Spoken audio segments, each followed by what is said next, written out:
food, water, shelter. If those foods are being, if those needs are being met, and you're in early recovery, be gracious for that, because we all know, your listeners know as well as you do, there's people that don't have food, water, shelter.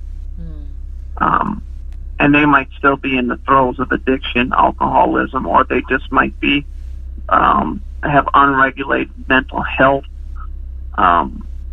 Whatever's keeping them out there on the streets, they don't have food, water, and shelter. It's just, so there's always something to be gracious for. And when we show that graciousness, I think God then starts to grow inside of us and give us more to be grateful for. So, that's awesome. If, that's awesome. Yeah, those three habits. Well, I'll tell a quick story, and we're running out of time, but I pulled out of a restaurant, and we have a really busy highway that runs through my town. And people will try to hurry up and cross the yellow light to get to the other side so they don't have to sit through the red light one more time.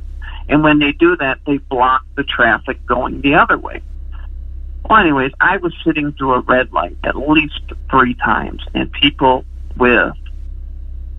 I won't say that. People were just beeping their horns, showing frustration. And there was this lady that was tasked with going door to door and asking for a donation for a ministry in a city just south of where I live.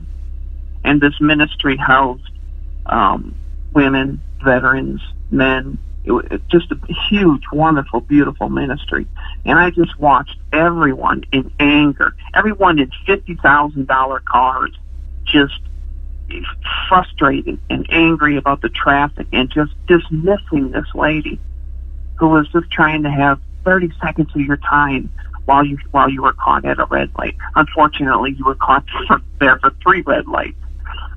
Well, I think to myself, are these people not gracious? Are they not taking delight in being charitable? What is wrong with this world? Horns are just going off. So I rolled down my window, and because I was there for 15 minutes, her and I had this talk, and I was gracious for that talk. We shared laughter together. I was curious about what she was doing, and I gave every penny I had on me. I'm not saying that righteously or anything like that, but if you can practice those 3 things, you won't be one of those people in a $50,000 car beeping the horn, frustrated with road rage. And more importantly,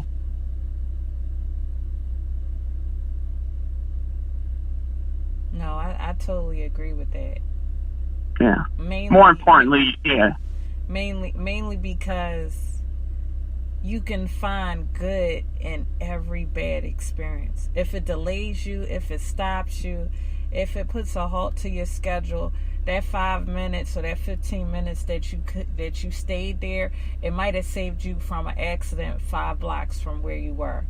Or sure. It might have been that moment where you need to sit back and reflect, and maybe, I need to pick up dinner before getting all the way home and realizing you had to pick up dinner. It's like, it's finding the beauty in the ugly. Yeah. Okay, I'm here at a standstill.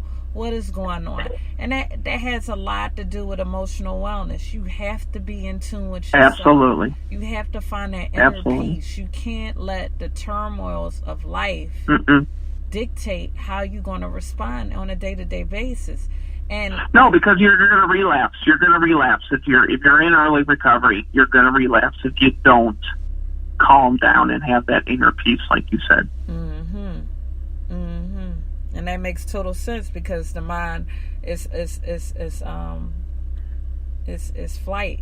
It's either sink or flight. So it's one or the other. And if some impulses push you back to sink, you will lapse back into your addiction, because it's a level of coping. But if Yep. you flight through it and you look at and you embrace the uncomfortable, it might be uncomfortable at first to be curious. Like I tell people, Right. when the last time you looked up at the sky and just marveled at the creation of the clouds, how they look so solid, but yet you get into an airplane.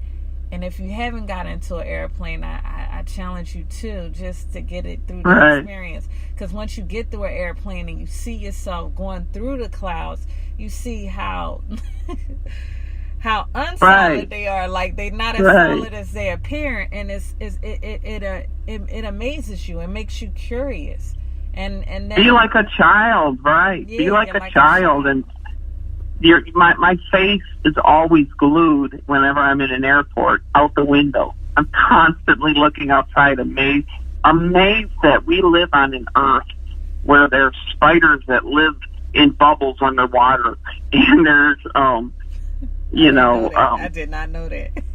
oh yeah, and there's another spider, or well, I think a lizard that will take their eggs and take a leaf and will knit a leaf around the eggs. That it just we live in an amazing Earth, and if you just get curious as to the nature, the sky, what's going on, in the water. If you just start getting curious in that respect, you're going to light up a whole area of your brain that has been dead during recovery or during addiction and alcoholism. Curiosity, gratitude, and laughter are 3 habits that you have to implement in your life. It just does everything for emotional wellness, like you said. That's awesome. That's awesome. I'm so glad we were honored to have you share. And you were so insightful, so knowledgeable. And I know we're going to walk away growing as individuals for ourselves, for others around us, and for our careers. Because the more Sure. we manage our emotions, the better we are at managing our success. And Absolutely. if you don't get that the first time, just dive into it again. The more you manage your emotions, the better you are at managing your success, because you'll learn compartmentalizing. You'll learn how to move forward. You'll learn how to be grateful about the small things and laugh and Yes. just be curious. Yes. Those 3 things that Sean talked about, they for those that are not addicts, you could still apply it. For those, it's just amazing how that could be a rippling effect in your life, and laws of attraction are very real. So you draw that positivity into your life, only more positivity will occur. Now, do bad Absolutely. things happen to good people? Sure they do. Yet in the same token, we are on this earth once, so why not enjoy it? Why not? One time. One You got time. one shot. One Yep. shot. Amazing. Thank you so much, Sean. It was a pleasure. Thank you for having me. Again, listeners, I will, on my IG social handle, I will be posting Sean's information if you need to contact him for more questions, more insight. And I pray y'all have a beautiful weekend. I pray you listen over and over again to this series, because you can listen a second or a third time and catch something that you didn't hear the first time. So this is awesome. Thank you, Sean. Absolutely. Thank you. And this is Emotional Response, ER, closing out for the week on Recovery Habits, Routines, Part 1 and Part 2, Curiosity, Laughter, and Gratitude. Emotional Response, ER.